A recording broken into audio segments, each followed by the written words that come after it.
vez más dar las gracias a la comunidad de los padres predicadores de aquí Valencia.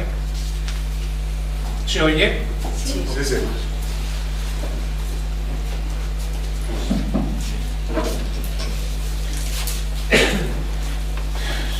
Lo dicho, dar las gracias a todos ustedes por venir y particularmente a la comunidad de padres predicadores de Valencia por acogernos una vez más en su casa. Muchas gracias.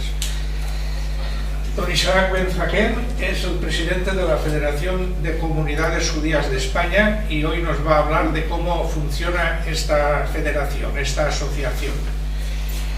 Doña Marilda Zulay es la presidente de la Comunidad Israelita de Valencia, profesora en la Escuela de Arquitectura. Muy bien.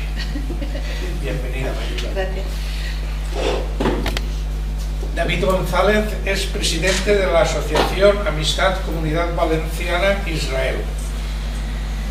Y sin más ya, pues vamos, Marilda, si quieres decir unas palabras. Sí, un poquito por iniciar cuanto antes, no, yo quería darle la bienvenida y agradecer a Isaac Pinto conoce muy bien la federación, conoce muy bien, ha sido presidente de la Comunidad de Málaga, pero también ha sido vocal durante el anterior legislativo de la federación, cuando la presidía Isaac Erú, y vocal, tesorero y responsable de asuntos religiosos, ¿no? Si me equivoco, con la ayuda de tu marido.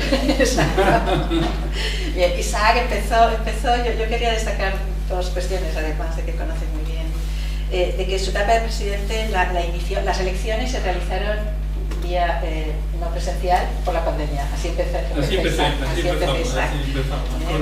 Con el COVID. Exacto, con el COVID, difícil, muy difícil, ni por asuntos. Empezó así, en el año 2020, precisamente en mayo, y él pretendía centrarse, como ha trabajado mucho y muy bien, y lo agradezco y lo agradecemos desde las comunidades, sobre todo las pequeñas, como es la de Valencia, hacer realidad cada proyecto de cada comunidad, además del mantenimiento de las tradiciones, de ayudarnos, y en eso agradecerle. Ha hecho mucho más y entre otras cosas decíamos cómo empezamos y también podemos decir en estos momentos los tiempos que estamos viviendo también, duros, con el apoyo de un equipo importante y trabajando duramente. Voy a terminar ya porque lo importante es lo que nos va a contar, pero sí quería recordar que hoy es Hanukkah, creemos en la luz, creemos en los milagros, creemos. Decía David Ben Gurión que en Israel, para ser realistas, debes creer en los milagros.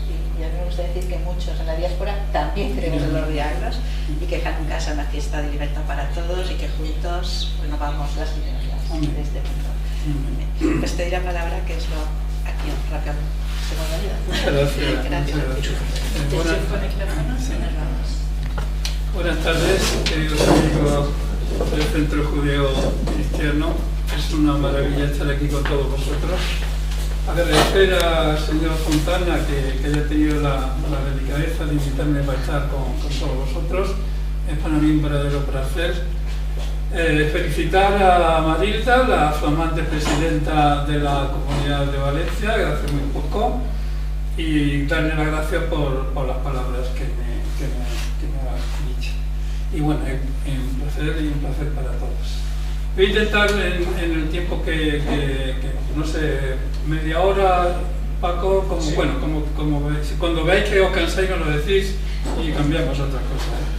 Que voy a intentar resumir un poquito lo que es la federación, cuándo nació, por qué nació, cuáles son los fines y los objetivos que tiene, y en cierto modo hacer un poco la realidad de las comunidades que existen hoy en España, ver cómo funcionan, cuáles son sus debilidades, cuáles son sus fortalezas, y en definitiva qué es lo que hacemos y qué pensamos las comunidades judías en España.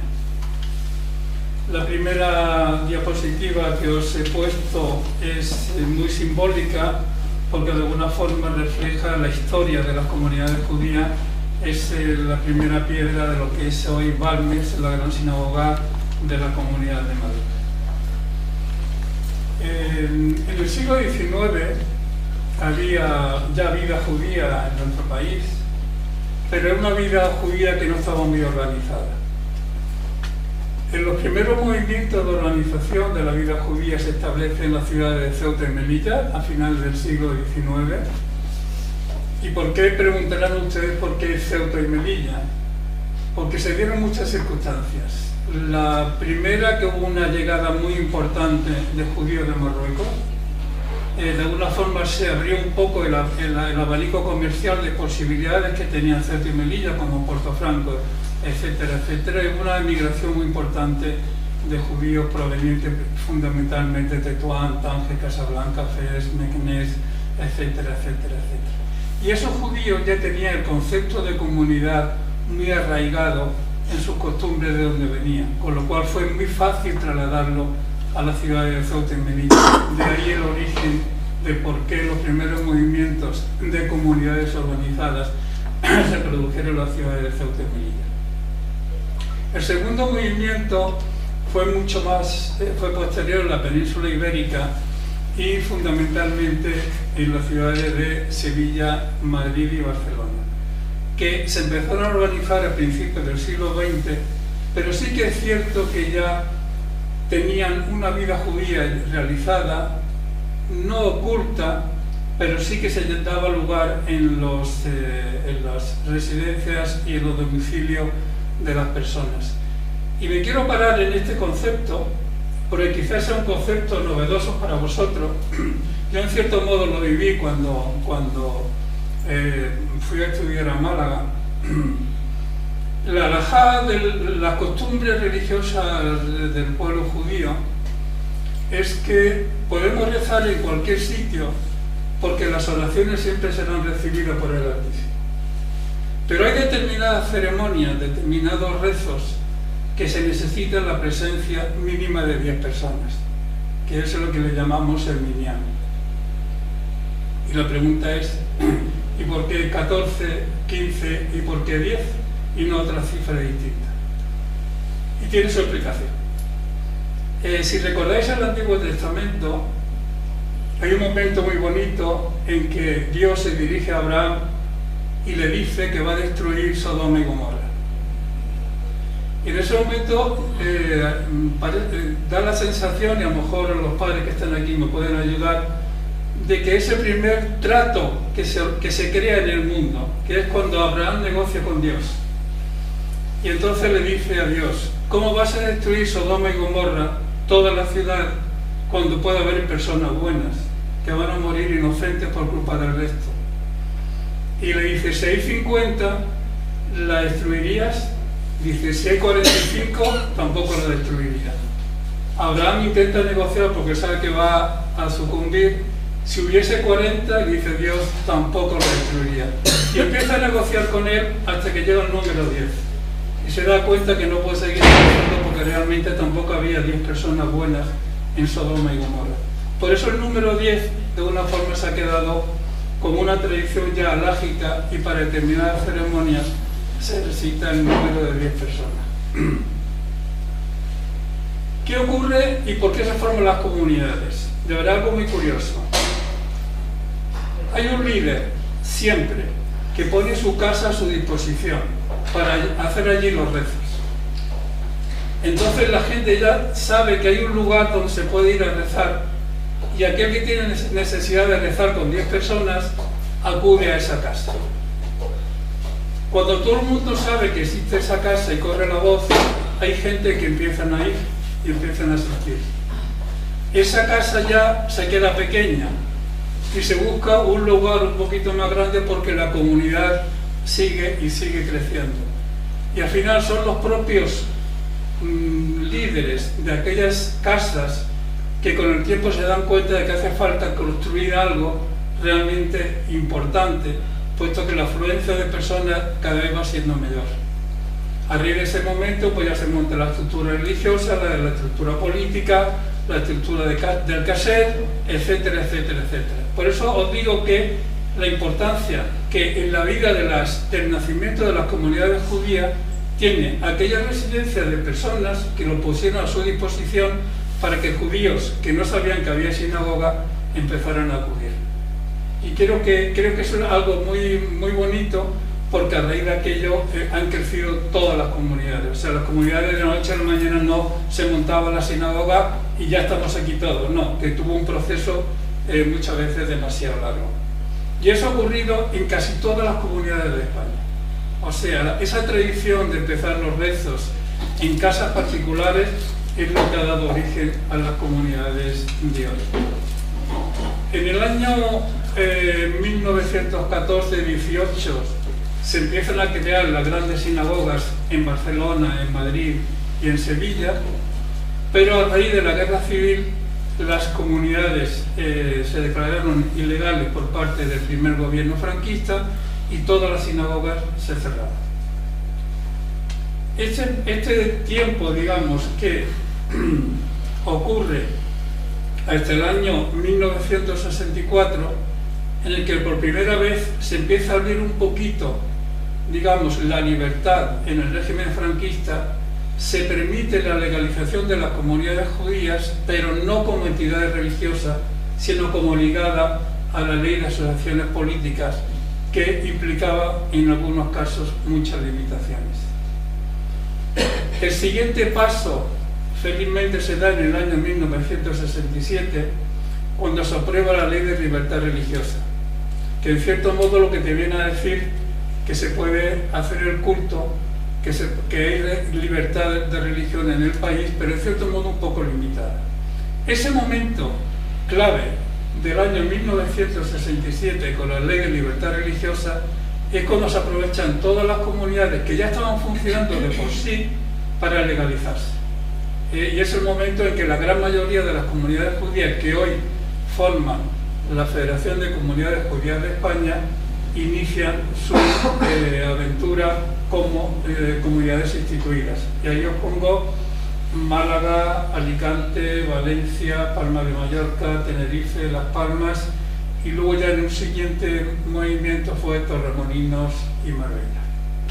Y ya definitivamente, cuando llega la libertad religiosa, cuando las minorías se sienten totalmente identificadas, ocurre en el año 1978 con la ley orgánica, con la Constitución, y en el 80 con la ley de libertad religiosa de las minorías religiosas. Esta es un poco la evolución que ha tenido las historias de las comunidades desde el siglo XIX. Ante esta este buen ambiente que había de respeto a las tradiciones de libertad religiosa es cuando se aprovechan las comunidades de Sevilla, Madrid, Barcelona y Ceuta y Melilla para crear lo que es la Federación de Comunidades Israelitas de España.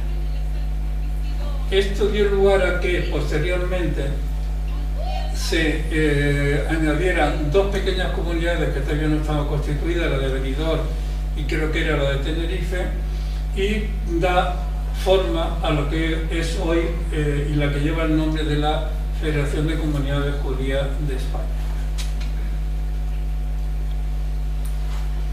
¿Cuántos judíos somos en España, ¿no? Siempre hay una realidad muy distinta. Aquellos judíos que pertenecen a las comunidades, que están inscritos, que sabemos de ellos, y una gran parte que no sabemos mucho de ellos y en cierto modo desconocemos. Por eso muchas veces las cifras varían. Entendemos que puede haber en torno a los 45.000 judíos en nuestro país, y están concentrados de forma muy significativa en la Comunidad Judía de Madrid, que puede haber en torno a los 20.000 judíos aproximadamente, en Barcelona, y el resto de las comunidades de España, la diferencia hasta los 45.000 judíos. Cuando hablamos de la Federación de Comunidades Judías de España, ¿a qué nos estamos refiriendo? ¿Quién forma la Federación de Comunidades? La forman en este momento 14 comunidades judías que están en distintos lugares de nuestro país, como ya os he dicho, Melilla, Ceuta, Marbella, Torremolinos, Málaga, Sevilla, Madrid, Barcelona, Valencia, Alicante, Benidorm, Tenerife y Baleares. Y 5 comunidades no ortodoxas, que son las comunidades Masortí, que tenemos una en Valencia, en la comunidad de Aviv, tenemos 2 en Barcelona, una en Asturias y la otra en Madrid, en Betel. Eso es lo que forma la estructura de la Federación de Comunidades, de las cuales las comunidades ortodoxas figuran con pleno derecho y las Masortí con derecho a voz, pero estamos trabajando para que evolucione el tema. Bueno, para no hacer un monólogo, si queréis preguntar algo, preguntáis, si no, seguimos, hacerlo de la forma que os sentáis más cómodo, ¿eh?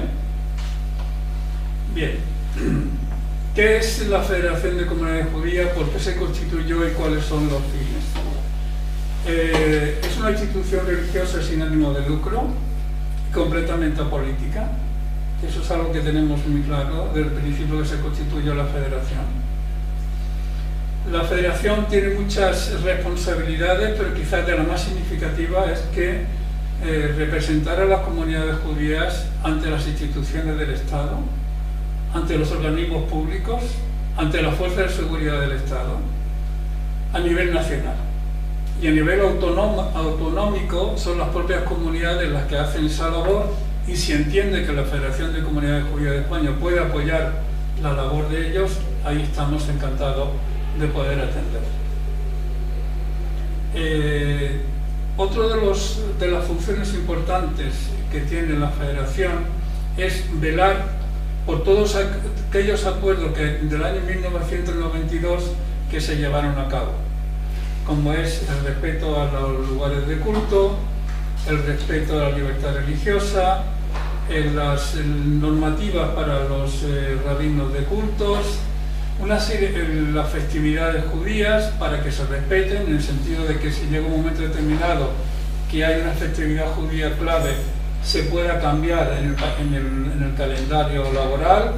Toda esa serie de hechos que han sido de un avance importante y la realidad de la vida judía en nuestro país son una de las grandes cosas que estamos pendientes para que realmente se lleven a cabo. Y hemos de decir con completa felicidad que durante todas las épocas que ha vivido la Federación de Comunidades Judías de España, las relaciones con las instituciones han sido siempre muy positivas, muy fluidas. Siempre hemos encontrado el apoyo ante momentos difíciles de las instituciones, y puedo decir que en general es una convivencia perfecta. Luego, como federación, alejamos de estar aislados y, por supuesto, tenemos relaciones con todo tipo de instituciones y fundamentalmente con las instituciones europeas y con las instituciones del mundo americano. Por las estructuras de las comunidades, por el número de personas que forman las comunidades, por los servicios que prestan a cada uno de los miembros, son varias distintas las comunidades de las 14 que os he nombrado, más las conservadoras. En principio, si nos referimos al número de habitantes, al número de miembros que forman las distintas comunidades, la gran comunidad por su estructura y por los servicios es la Comunidad de Madrid, y en segundo lugar es la Comunidad de Barcelona, y últimamente ha habido un impulso importante de las comunidades del sur. Cuando hablo de las comunidades del sur me estoy refiriendo a las comunidades de Málaga, Torremolinos y Marbella. Uno de los grandes retos que tienen cada uno de los presidentes de las comunidades, la junta directiva de las comunidades, es prestar el mejor servicio a sus miembros y con la mejor calidad, cada uno dentro de sus posibilidades. Porque hay una realidad importante, y es que las comunidades son completamente autónomas económicamente. Es decir, que todos los ingresos que surgen de cada una de las comunidades para mantener la propia comunidad, necesitados, al rabino, al personal, surge de la aportación económica de cada uno de los miembros.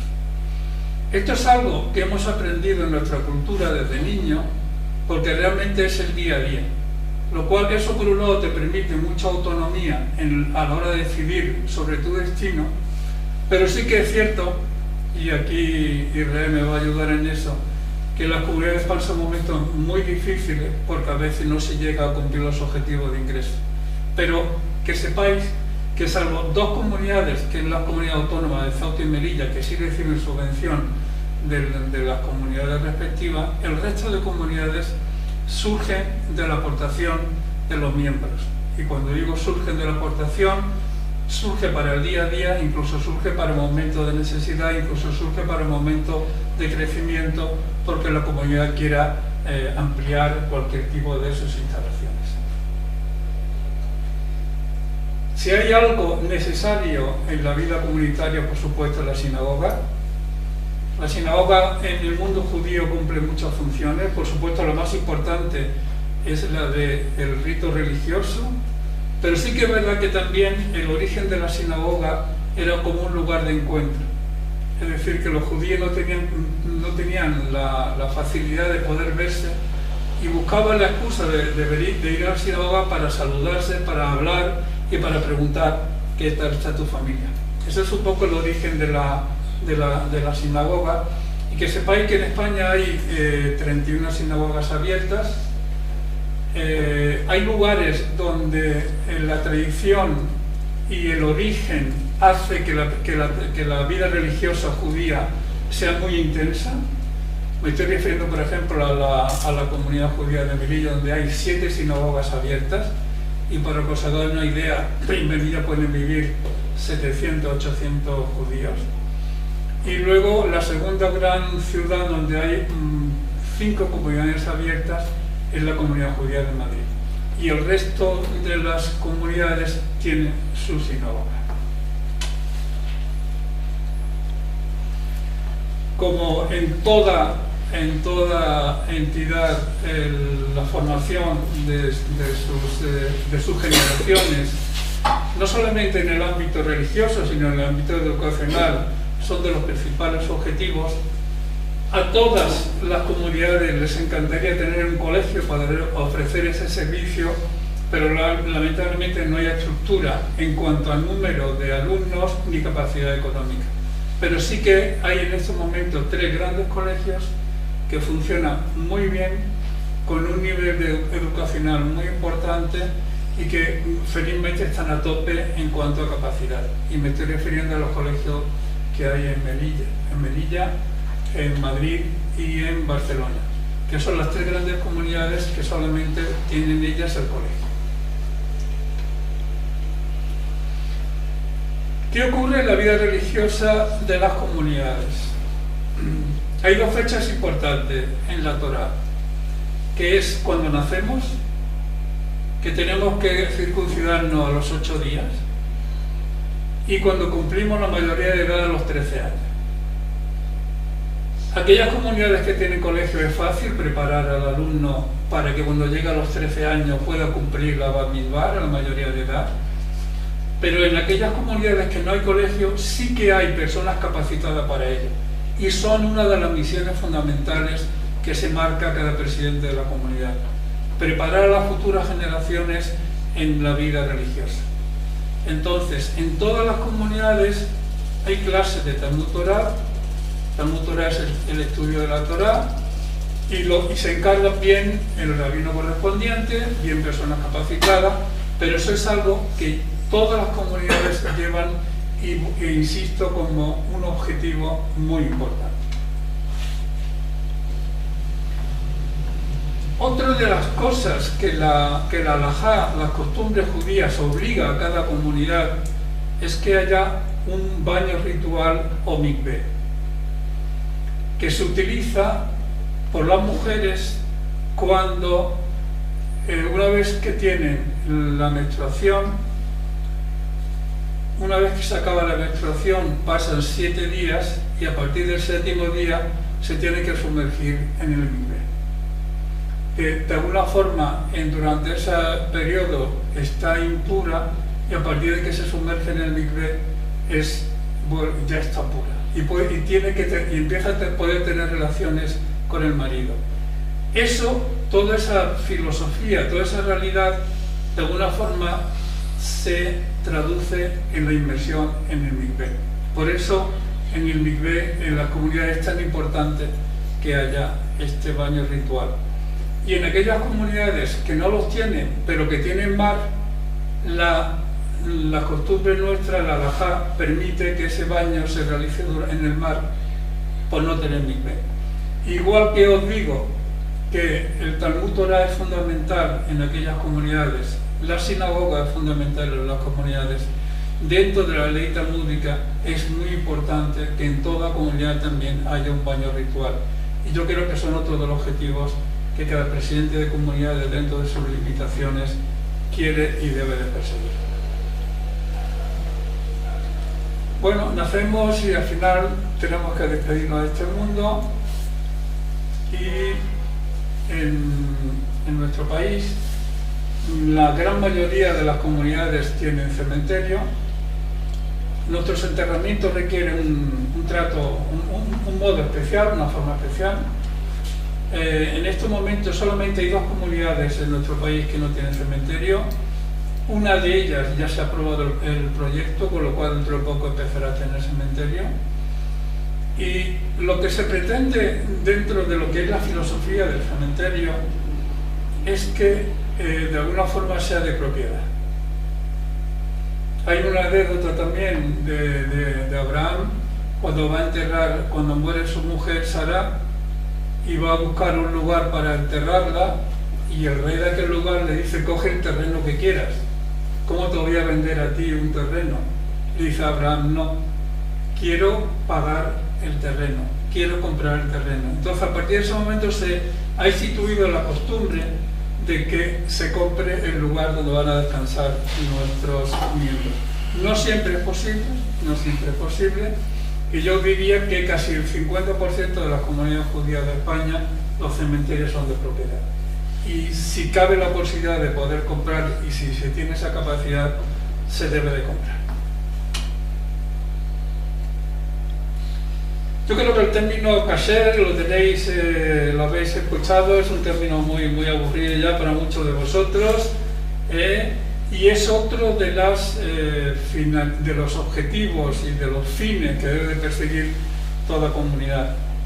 Darle a sus miembros la posibilidad de poder comer alimentos kosher, quiere decir alimentos permitidos. Yo había puesto aquí un pequeño resumen. Kosher quiere decir permitido. Hay 2 grandes diferencias.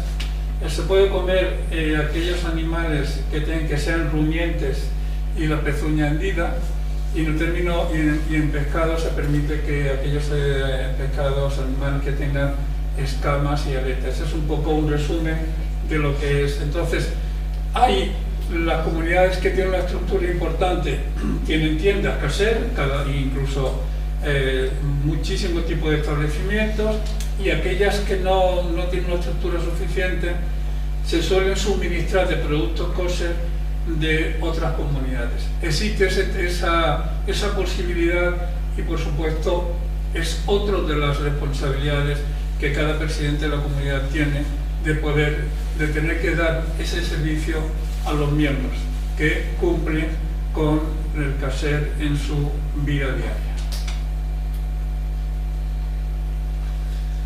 Bueno, la verdad que los que hemos tenido el gran honor y la gran suerte de poder dar nuestro tiempo a la Federación y a las comunidades, y de eso Marilda sabe, Israel sabe, no nos aburrimos. Creedme que no nos aburrimos, porque el día a día nuestro es muy divertido. ¿Y cómo no nos aburrimos? Pues de alguna forma desde la Federación tenemos una serie de objetivos y una serie de propuestas a llevar a cabo, como tiene toda organización, sin lugar a dudas. Las comunidades suelen ser generalmente autónomas, con lo cual el día a día de las comunidades es su día a día que ellos deciden, ¿no? Si alguna vez entienden que la Federación debe de participar en crear actividades conjuntas, es una de las misiones y de los objetivos que la Federación debe de tener. Poder coordinar actividades con las comunidades, poder ayudar a las comunidades a desarrollar todo tipo de actos que sean de alguna forma enriquecedor para la comunidad en concreto. Pero vuelvo a repetir, generalmente y felizmente el día a día de las comunidades se resuelven con su junta directiva y con los miembros que la forman, y nuestra participación suele ser muy poca. Como os comenté anteriormente, una de las grandes responsabilidades que tenemos desde la Federación es representar y ser la voz ante el Estado, ante las instituciones, ante la Iglesia, ante los distintos organismos, y esa sí que es una labor que está muy asumida por las comunidades y es una labor que realmente corresponde a la Federación, se identifica con la Federación y es una labor que realmente hacemos con muchísimo placer. Hay temas que por la estructura de las comunidades a lo mejor no tienen esa capacidad para desarrollarlo. Pongo un ejemplo que es el tema de la juventud. Hay actividades que a lo mejor una comunidad pequeña no puede llevar a cabo. Intentamos desde la Federación crear actividades a nivel nacional para que puedan participar todas las comunidades o apoyar a aquella comunidad en aquellas actividades que puedan ser importantes. Esa es otra de las misiones que tiene la Federación. Como os comenté anteriormente, la importancia de que haya alimentos kosher en cada comunidad. Yo creo que toda institución, su imagen ante la sociedad es algo muy importante que debe de cuidar, y como todas las instituciones que lo cuidan, la Federación es una más. Cada comunidad tiene su propio rabino, pero hay un consejo rabínico que de alguna forma aglutina a todos los rabinos de España, que se reúne cada X tiempo y de alguna forma comparte sus inquietudes y sus ideas, que luego se trasladan en cierto modo también a la Federación. Esto es lo que es el Consejo Rabínico de España. Aunque os vaya a parecer un poco extraño, pero es la realidad. Hay países que no tienen historia y se inventan la historia porque no tienen historia. Pero felizmente tenemos una gran historia en nuestro país. La presencia judía en Al-Ándalus ha sido muy importante. El patrimonio judío ha sido muy importante. La generación de hombres ilustres que ha tenido nuestro país antes de la expulsión de los reyes católicos ha sido increíble, en medicina, en filosofía, en arte, etcétera, como sabéis. Desgraciadamente no se estudia en las escuelas, y os parecerá extraño, pero es así. Desde la Federación nos hemos impuesto como obligación de que todo lo que es la identidad judía, el patrimonio judío, el arte judío, se conozca en las distintas regiones de nuestro país. Puedo deciros con gran satisfacción que, y ahí la Federación ha intervenido, que la Comunidad de Madrid entendió este concepto desde hace muchísimos años y ya en las escuelas se estudia el patrimonio judío, también el Holocausto, un tema que hablaré después. Aragón, por iniciativa de particulares, ya está incluido en el currículo el estudio del patrimonio y de la vida judía. Felizmente lo hemos conseguido en Andalucía. En Andalucía ya este año en secundaria se estudia aspectos de la vida judía, del arte y del patrimonio y de los grandes hombres de la vida judía.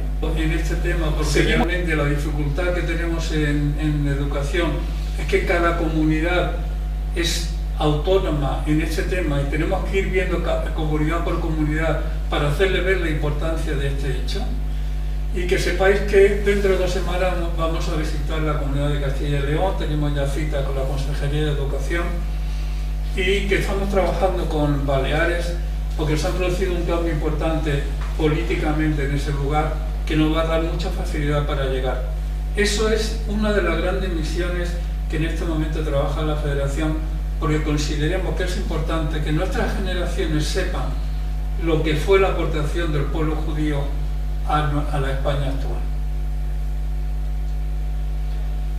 En su momento se creó lo que es el Premio Pulido.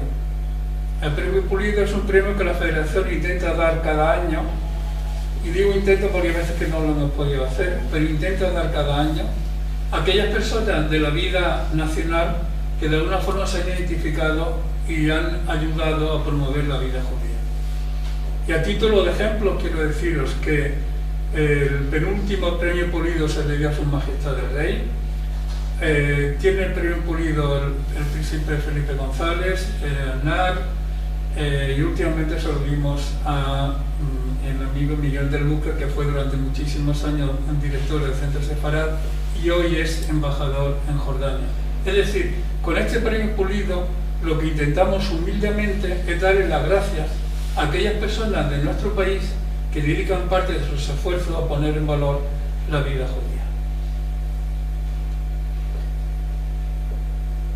Aquí hay un punto que es la relación con otras confesiones.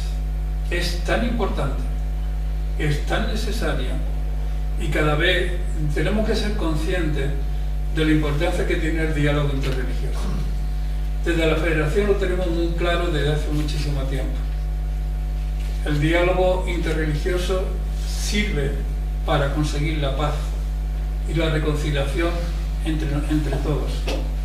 Como bien dijo el Papa Francisco, la fraternidad ayuda a la paz y va en contra de la guerra. Y en ese sentido yo lanzo un mensaje a todas las personas que somos responsables, que es importante el diálogo interreligioso, que es importante que estemos unidos, que es importante que pongamos valor de aquello que nos une. Aquel que entienda que el diálogo interreligioso pretende decirle al otro que no es lo suyo lo mejor, que es lo mío lo mejor, ese no ha entendido el diálogo interreligioso. El diálogo interreligioso hay que trabajar para unir aquellas cosas que tenemos en común, todas las religiones, y tenemos muchas cosas en común. Quiero deciros que desde la Federación hemos participado en 3 iftar o final de ayuno con nuestros queridos hermanos musulmanes. Hemos realizado 2 jornadas en Córdoba, que vamos a hacer la 3ª jornada de diálogo interreligioso en el mes de febrero. Quiero deciros que por primera vez hemos tenido un encuentro con el Arzobispado de Toledo, emocionante, tanto en la catedral como en la sinagoga. Por primera vez en la sinagoga desde la expulsión se escuchó el Shema Israel, que para el pueblo judío significa algo muy importante. Y desde la Federación creemos que este es el camino que debemos de seguir, porque tenemos tantas cosas por hacer y tantos que aportar al mundo que realmente queda mucho por recorrer. Entonces quiero que sepáis que desde la Federación esa parte, que es el diálogo interreligioso con otras confesiones, es algo que realmente nos honra y nos encanta llevar a cabo. Por eso estoy aquí hoy con vosotros, por eso estaré mañana en el diálogo interreligioso que organiza la Universidad Católica de Valencia, y por eso estaré con la conferencia episcopal dentro de 2 días en la reunión que tenemos prevista. Y yo creo que ese es el camino, y desde la Federación de Comunidades Judías de España nos tenéis a vuestra disposición para recorrer ese largo camino que será un camino de paz y de conciliación. Lo del patrimonio cultural, en cierto modo un poco relacionado con lo que os he dicho,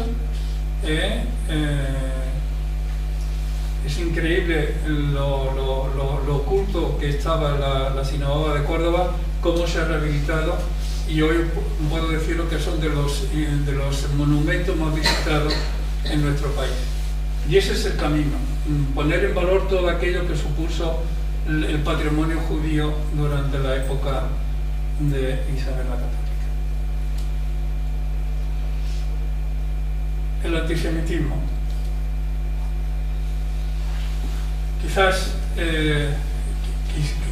Quizás quisimos pensar, o queríamos pensar, que cuando se acabó en los campos de concentración, el antisemitismo de alguna forma desaparecería. Pero lamentablemente no es así.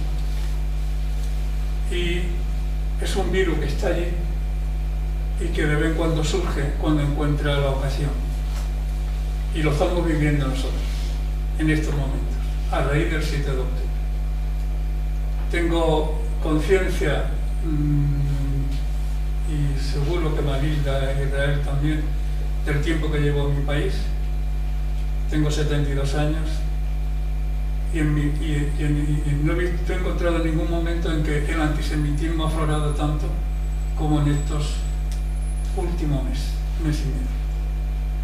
Melilla es un modelo de convivencia. La convivencia de las religiones en Melilla es modélica, quizás menos que hace unos cuantos años. Ver que se pretendían asaltar una sinagoga en Melilla, para nosotros significa mucho de simbolismo, puesto que en base a esa convivencia implica que de alguna forma el antisemitismo en ese momento era muy latente. Llegar a un hotel en Barcelona porque el dueño es israelí y lanzar proclamas antisemitas, eso jamás había ocurrido en nuestro país. Poner pintadas en sinagoga ha ocurrido, pero no de la forma que está ocurriendo como hasta ahora. Se están identificando casas de judíos con la estrella de David, cosa que nunca había ocurrido. Y sabemos que ocurría después, en la época nazi, cómo se identificaba una casa de judíos. Y eso lo estamos viviendo en nuestro país, lamentablemente, a raíz del conflicto. Con lo cual, debemos seguir trabajando en este tema. Es un tema muy complicado, es un tema muy difícil, es un tema que tenemos que poner toda muy buena voluntad, pero es un tema que está ahí y lamentablemente no va a desaparecer. Y desde la Federación tenemos una gran preocupación, como podéis imaginar, por este tema. En su momento creamos lo que es el Observatorio del Antisemitismo. Ahí pretendemos muy humildemente analizar todos aquellos actos que se producen en nuestro país, en los distintos lugares, que podemos entender que es un acto antisemita. Lo analizamos, lo valoramos y si entendemos que puede ser realmente motivo de delito de odio o acto en sí antisemita, lo denunciamos. Esto es lo que hace el observatorio. Y igual que porque la costumbre que tenemos en el observatorio es que cada año hacemos un informe. El informe del año 2022 apenas tenía 14 o 15 actos antisemitas, felizmente, y en lo que llevamos de meses hemos superado con creces todo lo que ha sido el ejercicio del año 2022. Y de allí la verdad que tenemos mucha preocupación por este tema, como podéis imaginar, y desde el observatorio intentamos hacer todo lo posible. No quepa la menor duda que denunciamos todo lo denunciable. A veces ganamos, a veces no, porque la libertad de expresión muchas veces es difícil de identificar, pero que sepamos que estamos allí y que nos preocupa muchísimo. También entendimos desde la Federación que era importante conectar con las universidades, que el antisemitismo que surge en la universidad tiene un cariz distinto al que surge en otro tipo de lugares. Entonces creamos la cátedra Simón Weil en unión con la Universidad Complutense. Han sido 2 años de colaboración muy importantes. Hemos hecho muchos seminarios, hemos hecho muchos encuentros y entendemos que es a través de la educación, que es a través de la universidad, que es a través del conocimiento cuando el antisemitismo, dentro de las posibilidades que se pueda tener, podrá ir disminuyendo. Porque cuando se conoce la realidad de lo que es el antisemitismo, se conoce que la gente puede pensar de forma distinta. Y bueno, y por último, el acuerdo del año 1992 que os he comentado. Y yo creo que os he dado una paliza porque se acababa.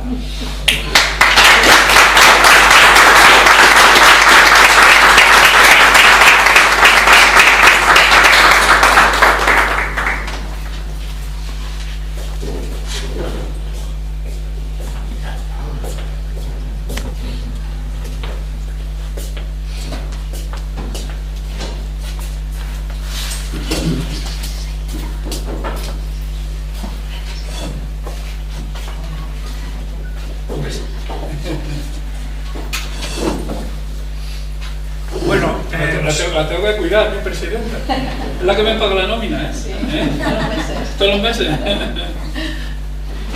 Se abre un coloquio, hacemos preguntas. Yo quisiera preguntarle... Fácil, ¿eh, Paco? Muy fácil, no se preocupe. Esto, asociaciones de base que tengan relación con el pueblo judío, como por ejemplo es la nuestra aquí en Valencia, la Amistad Judeocristiana, y en Madrid el Centro de Estudios Judeocristianos. ¿Usted conoce más en España? ¿Hay más asociaciones de ese tipo? Mira, las relaciones que tenemos con el Centro Judeocristiano en Madrid es excelente, con nuestra querida Maite. Yo puedo deciros que tanto en Melilla como en Ceuta hay muchas organizaciones que tienen encuentros periódicos y están relacionadas con las comunidades. Entiendo que en Valencia también existe algún tipo de encuentros también, aparte de la amistad,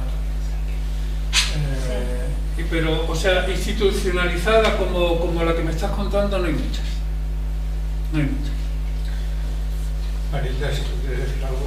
No, por el comentario, lo que había aquí, lo que tú sabes mejor, la Asociación Valenciana Juristas, la que tenemos relaciones institucionalizadas, lo que sí que había también a través de la Federación, cuando estaba, creo que era Israel, Jacob Israel, presidente, hubo una cátedra de las tres religiones con la Universidad de Valencia, precisamente, que celebramos hasta el 10º aniversario, estuvo 10 años. Pero ya no, ¿no? Ya luego no se diluyó, se fue diluyendo a base de cambio, pero sí que estaba bastante institucionalizada en ese sentido, que era universidad, era la comunidad, la Federación Islámica de Valencia también, que era, era de Madrid, pero estaban representados igual que nosotros, representábamos la comunidad de federaciones judías, aquí estaban representando. Y sí. Bueno, hay un gran aliado que es el Centro Sefarad. Sí, Israel, el Centro Sefarad. Es institucional del Estado. Está formado por el Ministerio de Asuntos Exteriores, por la Comunidad de Madrid y por el Ayuntamiento de Madrid. Las relaciones son excelentes, colaboramos muy a menudo, durante, yo te diría que es raro el mes que no hacemos una actividad conjunta en el Centro Sefarad de Israel. Y ahí hay una identificación total y para nosotros es de los grandes colaboradores que tenemos con la comunidad, el Centro Sefarad de Israel.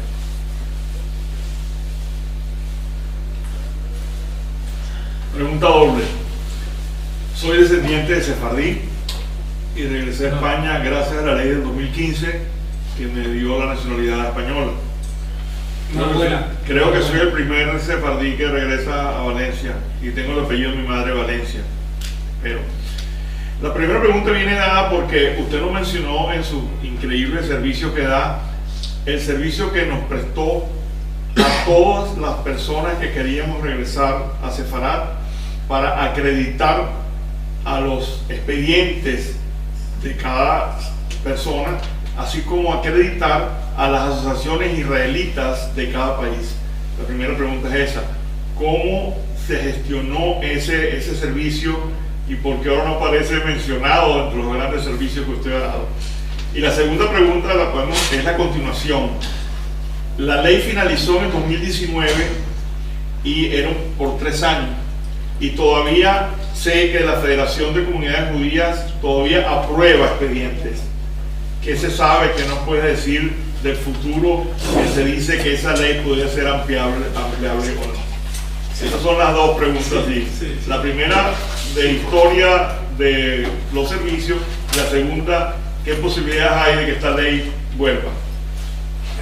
La primera, cuando me he referido a la federación, es un poco cómo se originó y el ser de la federación. Lo de la ley, que fue algo increíble, súper positivo, que dio la capacidad de poder retornar a muchísimos descendientes de sefardíes, que hay que felicitar a Isaac Kerú y su equipo, que hicieron una labor increíble en ese sentido. Fue algo circunstancial y del momento.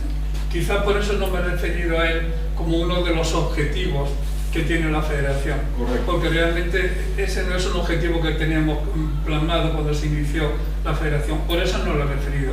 Porque igual que hacemos eso, hacemos otra serie de cosas. Por ejemplo, y además creo que es una obligación hacerlo.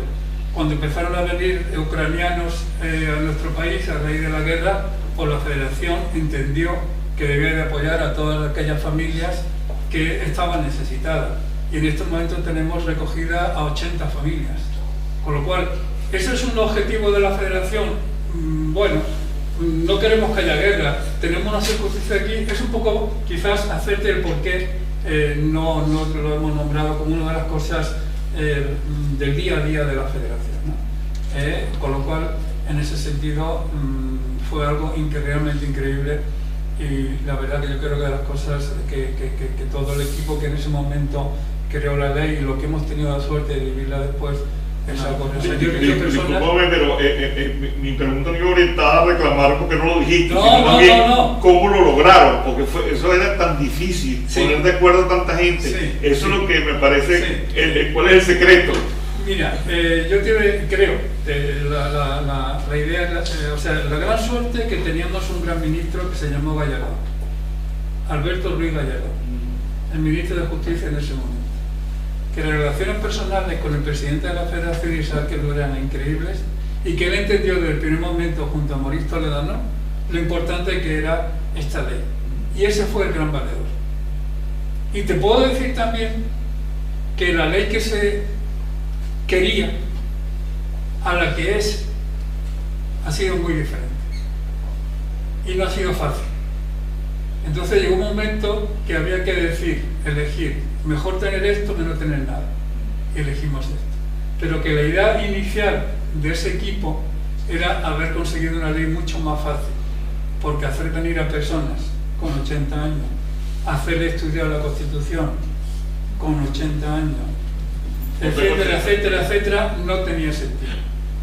Alguien entendió que esa ley iba a ser un modus operandi para que vinieran pateras de cefalíes a España para coger una nacionalidad española. Bien. En la segunda pregunta era... Lo de la ley, la continuidad de la ley. La ley finalizó Sí. y no se sabe nada. Bueno, la idea del gobierno es muy clara.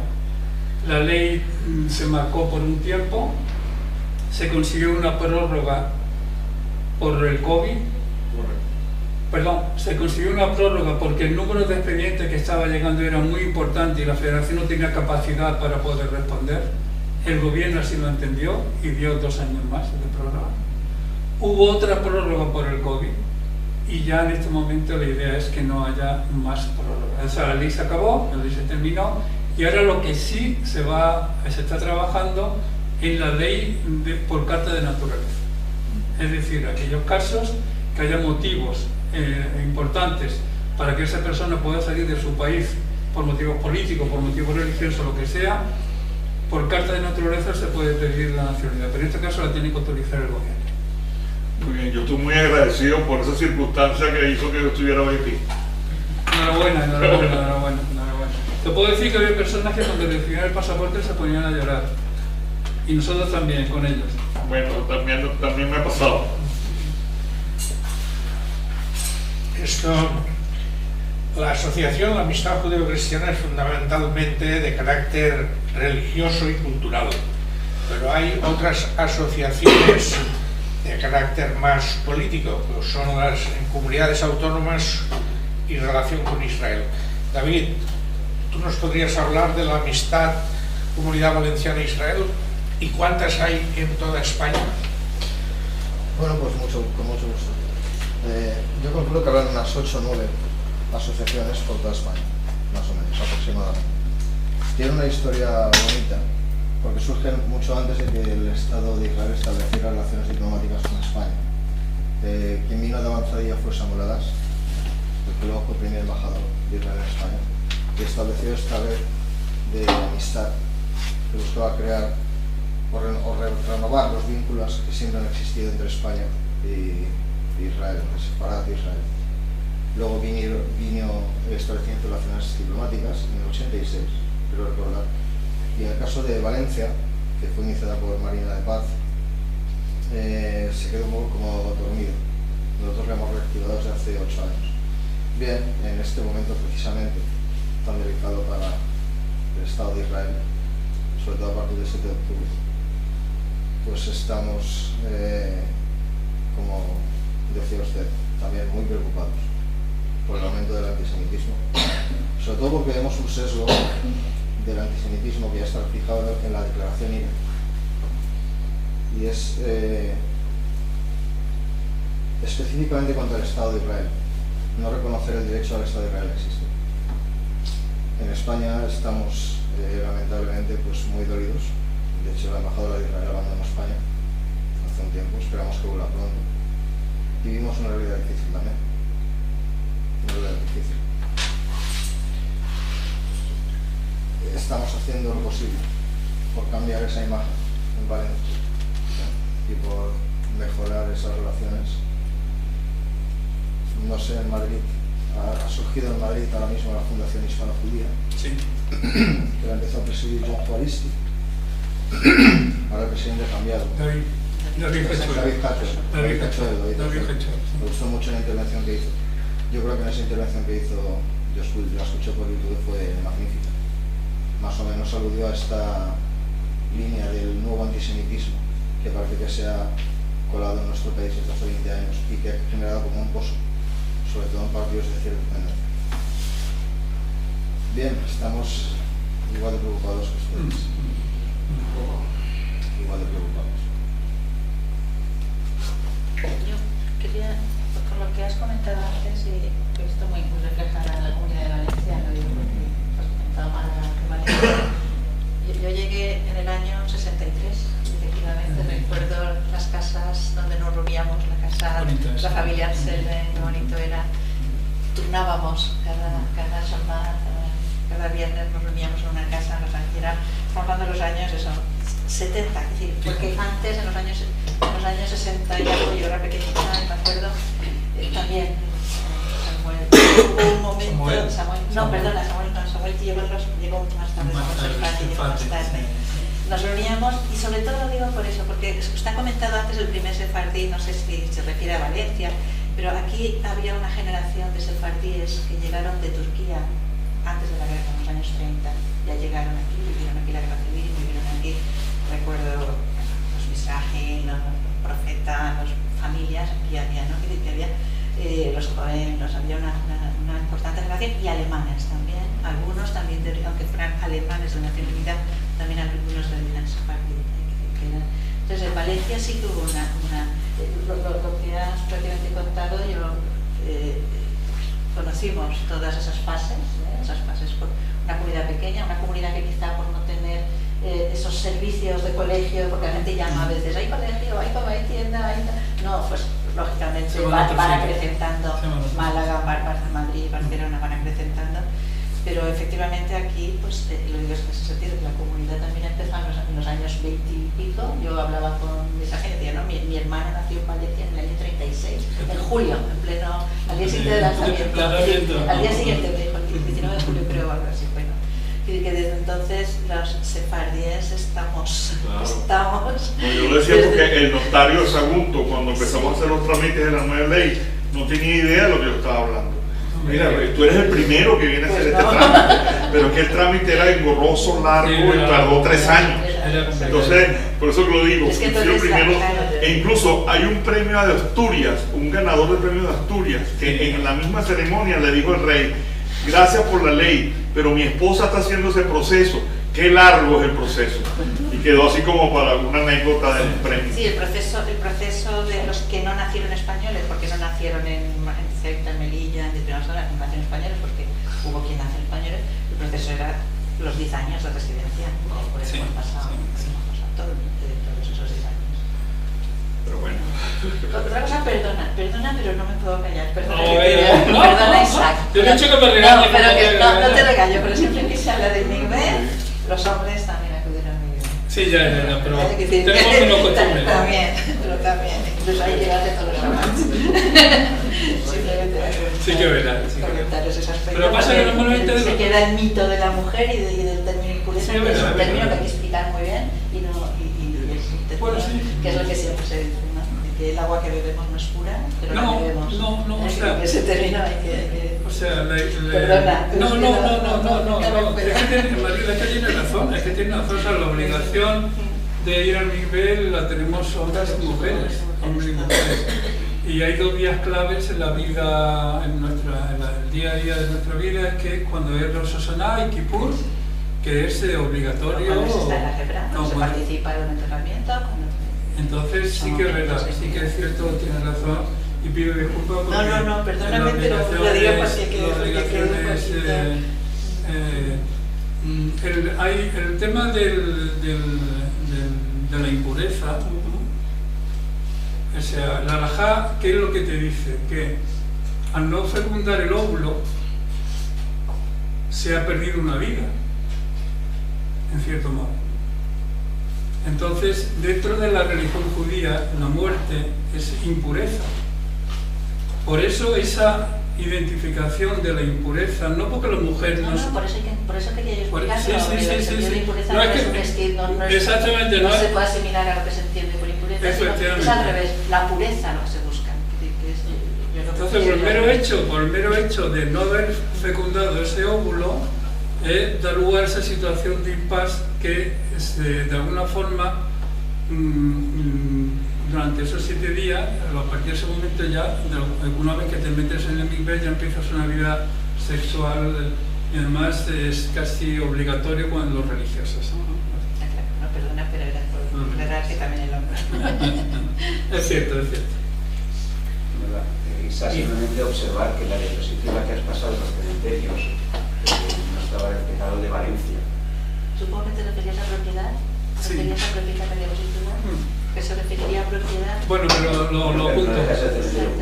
Sí, es cementerio judío desde el 2017. Pero además el de Valencia es antiquísimo, ha sido un error. No, desde 2017 hay una... Desde Desde 2017 la Comunidad de Iglesia de Valencia, con un convenio con el Ayuntamiento de Valencia, hay una parcela del cementerio civil. Pero antes había. Medieval. Bueno. No, pero con Serfati. No había. En ese sentido que has explicado muy bien de las posibilidades y necesidades, la comunidad y de sus medios, la comunidad en un momento, con Samuel Serfati, como dice, sí que compró un terreno para destinarlo a... Pero nunca pudo llegar, nunca ha sido cementerio. No. ¿Y ese terreno sigue propiedad? Sigue de la propiedad, comunidad? pero es un terreno con valor. Pero la que se dice El cementerio es un cementerio. Es una parcela reservada. Es una parcela del reservada. cementerio general. Con los requisitos de un cementerio general. Sí. Pero está reservado a enterramientos Pero no deja de judíos, ser donde la cementerio comunidad israelita de Valencia es la que Eso ocurre en Alicante, Barcelona también. Benidorm, Barcelona también. Cuando las comunidades no pueden Tener un terreno propio. tener un terreno propio por incluso mantenimiento, comprarlo o podrían, pero el mantenimiento y todo el tema, pues es una forma que se ha seguido, que se convenía con el ayuntamiento. De hecho, la Almudena era cedido y ahora el que hay ahora en Madrid es en Masada es propiedad. Pero hay un litigio con la Almudena porque hay muchísimos cadáveres allí y los cuerpos no se pueden levantar, según la tradición judía. Solamente permite levantarse para llevárselo a Israel. Entonces hay un litigio con el Ayuntamiento de Madrid porque de alguna forma ha cumplido el plazo de los 75 años, ¿no? O un tiempo, y se está intentando que no se toque el cuerpo. Un comentario rápido. Mi bisabuelo Abraham Valencia pertenecía a una comunidad venezolana y está constado en los documentos que presenté allá, por cierto, que recibió dinero de la comunidad israelita de Barcelona, Venezuela, para comprar el terreno para hacer el cementerio judío en Barcelona, Venezuela, y ahí está enterrado. Y eso hoy en día todavía el cementerio pertenece a la comunidad judía y está activo. Y me llama la atención lo que dijiste de que es propiedad, porque yo no entendía por qué mi abuelo le dieron dinero para que comprara la parcela. Ahora lo entiendo. Nuestro padre, Abraham. Bueno, mi bisabuelo Abraham Valencia. Dio el ejemplo. Sí. Bien, ¿hay alguna otra pregunta? Pues si no, ya cerramos el acto. Yo quisiera hacer un recuerdo de dos personas que trabajaron mucho por las buenas relaciones entre judíos y cristianos. Don Samuel Toledano y Sor Lionel Mialovici. Vale, Que, exacto, su memoria sea bendita. Amén. Amén. Amén, amén, amén. Señores, si alguien desea lotería de la asociación.